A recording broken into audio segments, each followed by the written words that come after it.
ஐந்து கரத்தனை யானை முகத்தினை இந்தின் இளம்பெறை போலும் எயிற்றனை நந்தி மகந்தனை ஞான கொழுந்தினை புந்தியில் வைத்தடி போற்றுகின்றேனே. நமக்கு ஜோதிட ஞானத்தையும் கிரியா யோகத்தையும் தந்த குருமார்களுக்கு நன்றி. ஜோதிட சொந்தங்களுக்கு வணக்கம்.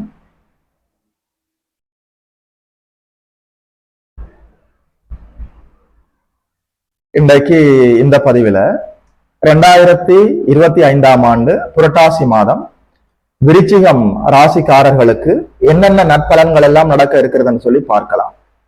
விருச்சிக ராசி என்று சொல்கிற போது சற்று உற்சாகமாக, வேகமாக, சுறுசுறுப்பாக வாழ்வில் செயல்படக்கூடியவர்கள், எதையுமே வேகமாக, சுறுசுறுப்பாக, ஆரோக்கியமாக, இயல்பான புத்துணர்ச்சியோடு செயல்படுத்தக்கூடியவர்கள், புத்துணர்ச்சி நிறைந்த உற்சாகமான என்னுடைய மனதிற்கு இனிய விருச்சிக ராசிக்கார ஜோதிட சொந்தங்களுக்கு இந்த புரட்டாசி மாசத்துல என்னென்ன நற்பலன்கள் எல்லாம் நடக்க இருக்கிறதுன்னு சொல்லி பார்க்கலாம். ஒரு மிகப்பெரிய மாபெரும் நன்மையாக ராசிநாதன் 12ஆம் இடத்துல சுக்கிரனுடைய வீட்டுல குருவின் பார்வையில் இருக்கிறார். குருநாதர் 8ஆம் இடத்தில் அமர்ந்து 12ஆம் வீடு, 2ஆம் வீடு, 4ஆம் வீட்டை பார்க்கிறார். 4ஆம் இடத்துல ராகு அமர்ந்திருந்தாலும் குருவின் பார்வையில் இருக்கிறார். 5ஆம் இடத்துல சனி பகவான் அமர்ந்திருந்தாலும் குருவின் வீட்டில் வக்ரகதியில் இருக்கிறார். ஜீவனஸ்தானத்துல சுக்கிர பகவானும் கேதுவும் சேர்ந்து அமர்ந்திருக்கிறார்கள். ஜீவனஸ்தானாதிபதி 10ஆம் அதிபதி. 11ஆம் இடத்துல லாபஸ்தானத்துல சூரிய பகவான் அமர்ந்திருக்கிறார், புதனோடு சேர்ந்து அமர்ந்திருக்கிறார். அங்கே புதன் பகவான் தன்னுடைய சொந்த வீட்டில் ஆட்சி உச்ச நிலைகளில் இருக்கிறார். 12ஆம் இடம் குருவின் பார்வையில் இருக்கிறது. 12ஆம் இடத்துல ராசிநாதனை அமர்ந்து, செவ்வாய் பகவானை அமர்ந்து குருவின் பார்வையில் மங்கள யோகத்தில் இருக்கிறார். எல்லா நிலைகளிலும் இதுவரைக்கும் இருந்த தடை தாமதங்கள் அப்படியே விலகுகிறது. படிப்படியாக முன்னேற்றம் நோக்கி, வளர்ச்சி நோக்கி விருச்சிக ராசிக்காரர்கள் சென்று கொண்டிருக்கிறீர்கள் என்பதுதான் உண்மை. ராசிநாதன் சுக்கிரனுடைய வீட்டுல குருவின் பார்வையில் இருக்கிறார். எந்த ஒரு கிரகமாக இருந்தாலும் சரி, எந்த ஒரு பாவகமாக இருந்தாலும் சரி, ஒரே நேரத்துல இயற்கை அசுபர்கள் என்று சொல்லப்படக்கூடிய சனி செவ்வாயின் தாக்குதலை பெற்றுவிட்டால் அந்த பாவகமும் அந்த ஆதிபத்தியமும் அந்த காரகத்துவமும் அப்படியே நசிந்து போய்விடும். ஒரே நேரத்துல குரு சுக்கிர தொடர்புகளை ஒரு பாவகம் பெற்றாலும் சரி, அல்லது ஒரு கிரகம் பெற்றாலும் சரி, ஆதிபத்தியம் காரகத்துவம் எல்லாமே அற்புதமாக வளர்ந்துவிடும். ராசிநாதன் 12ஆம் இடத்துல சுக்கிரனுடைய வீட்டுல குருவின் பார்வையில் இருப்பது அற்புதமான மங்களகரமான ஒரு அமைப்பு. இதுவரைக்கும் இருந்த பொருளாதார கஷ்டங்கள் இனி இருக்க போவதில்லை. தனஸ்தானத்தை தனாதிபதி குரு பகவானே பார்க்கிறார். கை நிறைய வருமானம் வரும், நல்ல வேலை வாய்ப்புகள் தேடி வரும். என்ன தொழில் செய்யலாம், என்ன வருமானத்தை ஈட்டலாம், என்ன பாதையில் நீங்கள் செல்லலாம் என்பது உங்களுக்கே தெரிய வரும். ராசிநாதன் குருவின் பார்வையில் இருக்கிற போது உங்களுடைய புத்தியில் தெளிவு பிறக்கும், உங்களுடைய சிந்தனை ஆரோக்கியமாக இருக்கும், உங்களுடைய வழிகாட்டுதலே 4 பேருக்கு தேவையானதாக இருக்கும். உண்மையில சொல்றேன், விருச்சிக ராசிக்காரர்களுக்கு புரட்டாசி மாதம் 2025ஆம் ஆண்டு கடவுளின் கருணை நிறைந்த மாதமாக இருக்கிறது. கடந்த சில மாதங்களாக விருச்சிக ராசிக்காரர்கள் நன்றாக இல்லை என்பதுதான் உண்மை, அது நன்றாக தெரியும். அதே நேரத்துல இந்த புரட்டாசி மாதம் மற்ற ராசிக்காரர்களை விட நல்லபடியாக முன்னேற்றமாக நீங்கள் சென்று கொண்டிருக்கிறீர்கள் என்பதுதான் உண்மை. சரியாக இந்த வாய்ப்பை விருச்சிக ராசிக்காரர்கள் சரியாக எல்லா நிலைகளிலும் பயன்படுத்திக் கொள்ள வேண்டும். வேலை, தொழில், வியாபாரம், உத்தியோகம், வருமானம் தரக்கூடிய அமைப்புகளில் இருந்த தடை தாமதங்கள் அப்படியே விலகிவிடும். இதை நீங்கள் சரியாக புரிந்து கொண்டு செயல்பட வேண்டும். 4ஆம் இடத்துல குருவின் பார்வை இருக்கிறது. வண்டி வாகனம், வீடு வாசல் எல்லாமே இயல்பாக உங்களுக்கு அமைவதற்கான ஒரு வாய்ப்பு இருக்கிறது. உங்களுடைய ஆரோக்கியம் மேம்படும், உங்களுடைய அம்மாவினுடைய ஆரோக்கியம் மேம்படும், கல்வியில முன்னேற்றமாக போகலாம்.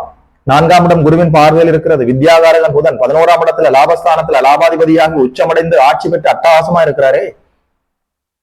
கல்வி கற்றுக் கொண்டிருக்கக்கூடிய மாணவர்களுக்கு இது அற்புதமான பொற்காலம். விருச்சிக ராசிக்கார மாணவ கண்மணிகள் இந்த வாய்ப்பை சரியாக பயன்படுத்திக் கொள்ள வேண்டும். ஆடிட்டிங், அக்கவுண்டிங், இணையதளம், யூடியூப், மீடியா துறை, communication, technique, teaching, banking, marketing, இது போன்ற எல்லா அமைப்பிலும், அதாவது புதனுடைய துறையில செயல்பட்டு கொண்டிருக்கக்கூடியவர்களுக்கு இது அற்புதமான பொற்காலமாக இருக்கிறது. கடவுளின் கருணை காட்டாற்று வெள்ளம் போல் விருச்சிக ராசிக்காரர்களுக்கு நீண்ட காலத்துக்கு பிறகு இப்போதுதான் புரட்டாசி மாசத்தில் தான் கடவுளின் கருணை காட்டாற்று வெள்ளம் போல் உங்களுக்கு பாய்ந்து கொண்டிருக்கிறது. கடவுளின் கருணையை நீங்கள் சரியாக ஏற்றுக்கொண்டு விருச்சிக ராசிக்காரர்கள் இந்த புரட்டாசி மாசத்தை சரியாக பயன்படுத்திக் கொள்ள வேண்டும் என்று பணிவோடு கேட்டுக்கொள்கிறேன். எல்லா கிரக சூழ்நிலைகளும் நீண்ட காலத்துக்கு பிறகு ஒரு சில மாதங்களுக்கு பிறகு இப்போதுதான் விருச்சிக ராசிக்காரர்களுக்கு அப்படியே சாதகமாக வந்து கொண்டிருக்கிறது. இந்த நேரத்துல நீங்கள் பழைய விடயங்களை நினைத்து மனதை குழப்பிக் கொள்ளாமல் உற்சாகமாக எழுந்து புதிய முயற்சிகளை எடுத்து நீங்கள் அதில் வெற்றிவாகை சூட வேண்டும் என்று வாழ்த்துகிறேன். 5ஆம் இடத்துல சனி பகவான் அமர்ந்திருக்கிறார். அங்கு வக்ரகதியில் இயங்கிக் கொண்டிருக்கிறார். யார் யாருடைய ஜாதகத்துல எல்லாம் பிறந்த ஜாதகத்துல சனி வக்கரமாக இருக்கிறதோ அவர்களுக்கு இப்போது நல்ல யோகமாக வேலை செய்யும். 5ஆம் இடத்துல சனி பகவான் அமர்ந்திருக்கிறதுனால உங்களுடைய குழந்தைகளுடைய ஆரோக்கியம், உங்களுடைய குழந்தைகளுடைய கல்வி, அவர்களுடைய எதிர்காலத்தை பற்றி நீங்கள் சரியான விழிப்புணர்வோடு நடந்து கொள்ள வேண்டிய அவசியம் இருக்கிறது. 8, 12ஆம் இடங்கள் குருவின் தொடர்பாலும் அவருடைய இருப்பாலும் சுபத்துவமாக வளர்ந்திருக்கிறது, மலர்ந்திருக்கிறது. வெளிநாடு செல்ல வேண்டும், வெளிதேசம் செல்ல வேண்டும் என்பவர்களுக்கு இது அற்புதமான பொற்காலம். பாஸ்போர்ட், விசா இது போன்ற அமைப்புகளில் இருந்த தடை தாமதங்கள் அப்படியே விலகிவிடும். வெளிநாடு செல்வதற்கான எல்லா வாய்ப்புகளும் கைகூடி வரும். வெளிநாட்டிலேயே வாழ்ந்து கொண்டிருக்கக்கூடிய ஜோதிட சொந்தங்களுக்கு அங்கேயே நல்ல வேலை வாய்ப்புகள் கிடைப்பதற்கான வாய்ப்பு இருக்கிறது. சிட்டிசன்ஷிப், வெளிநாட்டிலேயே குடியுரிமைக்காக காத்து கொண்டிருப்பவர்களுக்கு இப்போது நல்ல செய்திகள் கிடைப்பதற்கான வாய்ப்பு இருக்கிறது. ஜீவனாதிபதி 11ஆம் இடத்துல மாதம் முழுவதுமே புதனோடு சேர்ந்து அமர்ந்திருக்க போகிறார் சூரிய பகவான். பைனான்சியலா, பொருளாதாரத்துல இருந்த தேக்க நிலைகள், தடைகள் எல்லாமே அப்படியே விலகி நல்லபடியாக முன்னேற்றமாக செல்ல போகிறீர்கள். ஐயா, எல்லாமே நல்ல பலனாகவே சொல்கிறீர்களே, ஏதாவது நெகட்டிவா இருக்கிறதா என்றால் ஒரு சில விடயங்களை பார்க்கலாம். சுக்கிர பகவான் கேதுவோடு சேர்ந்து அமர்ந்திருப்பது என்பது அப்படி ஒன்றும் குறிப்பிட்ட சில விடயங்களுக்கு நல்ல பலன்களாக இல்லை. அதாவது ஆண் என்றால் பெண், பெண் என்றால் ஆண், நிலைத்த நீடித்த தாம்பத்திய சுகத்தை தரக்கூடியவர், ஆணையும் பெண்ணையும் நல்லபடியாக அன்பாக ஒற்றுமையாக இருக்க வைக்கக்கூடியவர் சுக்கிர பகவான். அவர் கேதுவோடு சேர்ந்து அமர்ந்திருக்கிறார். மாதத்தினுடைய கடைசி பகுதியில ஒரு 23ஆம் தேதி அளவில் சிம்மத்திலிருந்து விலகி கன்னியில் வந்து அமர இருக்கிறார். கன்னியுமே சுக்கிர பகவானுக்கு நீச்ச வீடு, சனியின் பார்வையை வேறு வாங்க இருக்கிறார்.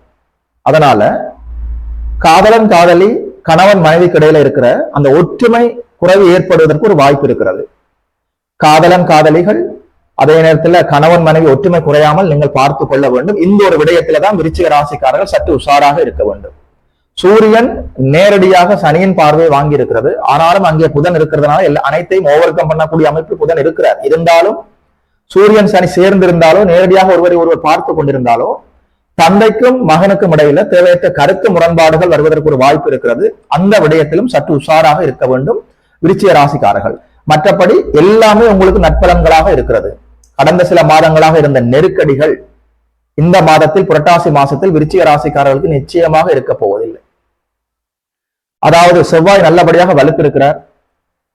செங்கல் சூளை வைத்திருப்பவர்கள், சூடான பொருட்கள் விற்பனை செய்பவர்கள், டீ கடை வைத்திருப்பவர்கள், பேக்கரி வைத்திருப்பவர்கள், செவ்வாயினுடைய துறை என்று சொல்லப்படக்கூடிய மருத்துவம், விளையாட்டு, அதிகாரம், கட்டடம், நெருப்பு அடிப்படையில யாரெல்லாம் செயல்பட்டு கொண்டிருக்கிறீர்களோ மருத்துவர்களுக்கு இது நல்ல பொற்காலமாக இருக்கிறது. விளையாட்டு துறையில் இருப்பவர்களுக்கு நல்ல பொற்காலமாக இருக்கிறது.